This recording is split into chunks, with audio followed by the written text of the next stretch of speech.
In this episode of Clone Trooper Tuesday, we're going to be taking a look at the Legacy Collection and the Vintage Collection Clone Commander Cody.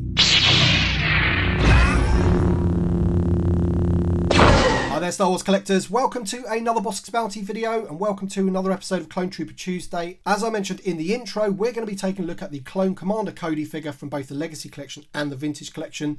They're basically exactly the same figure, except for obviously it first came out in 2009 in the Legacy Collection and then just a year later was repacked into the Vintage Collection on this awesome card. Now, just quickly looking at the card back for the Vintage Collection version, stunning card back, one of my favourites, straight out of the movie there as you can see, and he's just about to get that Order 66 command. Just looking at the back of the card, VC19, and of course we can see the original version. I do have that version as well, but it's definitely not as good as this figure. I think I ended up giving that one to my son, which he loves. So that was from the Saga collection back in, what, maybe 2004, something like that. But there you go, lovely card. Loads of accessories comes with this Clone Commander Cody, and I've been wanting this figure loose for a very long time, and I just managed to pick him up in the Legacy Collection, which is the cheaper way of getting him basically. I think I paid £30 for it, which I think is a pretty good deal. It's not the best card, it's a bit rough around the edges, but obviously if you're going to be opening it, it doesn't really matter. So there you can see the back of the card for the Legacy Collection version. You get the Build-A-Droid part there. I think I've got a left arm of a droid there and a couple of the other figures from the line. So awesome looking figure. He's going to go very nicely with my 212 figures that I have already. This one's going to go back on my wall in a star case. Of course, I do believe that this one also came out on a foil chase, which I don't have. I'm not really that fussed about variants in particular. Just like to have one of each at least of the character. Space on my wall, I don't really have enough space for all these different variants, but as I say, we're going to get the Clone Commander Cody from the Legacy Collection out and we're going to take a look at the figure. Okay, so as I mentioned, here is the left arm of the droid that you get as part of the Build-A-Droid, which is awesome, articulated as well, which is pretty good. So obviously if you manage to pick up all the figures in the wave, then you'll probably end up being able to build that droid. Okay then, so we're going to take a really good look at Clone Commander Cody here. And obviously first impressions of the figure is that it is really a lovely looking figure. The helmet in particular is very nice indeed. Decent scale, unlike the big Phase 2 Clone Trooper helmets that they use for the other figures that you can get in the Vintage Collection, such as the 501st, the Shock Trooper and the 212th as well, the orange Clone Trooper. The helmets are always too big for those, but they seem to get this Cody pretty much spot on. Very nice indeed. Loads and loads of detail on that helmet. Some nice silver paint work on the orange, obviously. Very nice indeed. All round there on the breathing apparatus at the front of the mask. All decent paint apps indeed. So as you can see there, the back, he does come up with this little backpack, and in the packet it came with like a little bit of plastic that wrapped around him, and you can understand why they put that on, because it does have a habit of falling off, so you've got to be a bit careful with that.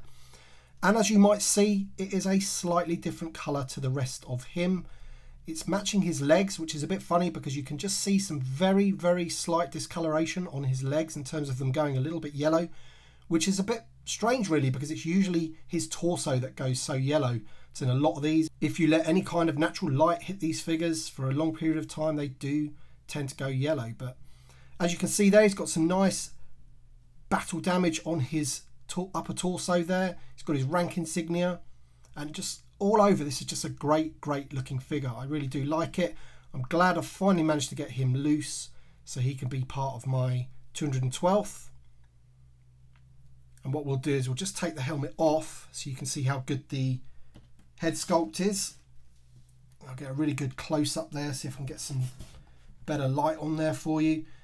So considering this figure was brought out in 2009, it is really good. You see there, he's got his shaved haircut. Tamura Morrison. But what I find about this is that the paint apps on his face are really good. The eyes and the eyebrows are really nice. Some of the older figures, they're just slapped on, but this is done really well. The only thing that's wrong with the paint apps on this head sculpt now is the fact that it's just all one colour. If they were to do the photo real, it'd really bring it to life. Maybe one day they'll consider re-releasing him with a better paint job on the face there. But all in all, great looking figure. You can't argue with how good he is. Very nice indeed. Fully articulated as you'd expect. Ball jointed head, shoulders, elbows, swivel wrists. I think you've got a bit of torso movement on a ball joint there, lots there. You've got ball jointed hips, knees, and you've got a hinge at the ankle. So just everything you possibly need with a decent modern figure. Let's just put his helmet back on so you can just see that. I mean, that just looks so screen accurate. For a 3 3/4 inch figure, they've done a really, really good job of this. The figure does come with some accessories, and the first accessory is the Obi-Wan Kenobi lightsaber hilt. And again, I just think they've done a really, really good job with that as well. It's a nice sculpt, and the paintwork on it's really nice. There's no overlapping paint from the gold and the silver. It's done really, really well. The other accessory you get is this nice little sculpt of the hologram of the Emperor Palpatine, where he's issuing Order 66.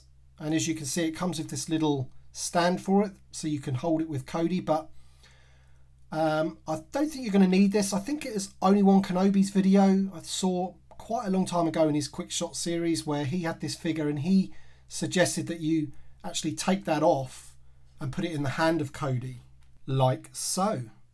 And yeah, he's right. I think that is definitely much more screen accurate without this little thing that goes with it. I don't think that's really too necessary. I can understand why they've put it in there so you can grip it better, but you can put the little hologram figure perfectly in his hand there, and it, you know, because in the film he's got like a little disc or something that it pops out of. It's not like this little thing with a handle, but obviously, as I said, to get that working with the figure, that's why they've just given you a little handle there. But just like Nick from Obi-Wan Kenobi, I agree. It should be looking like that.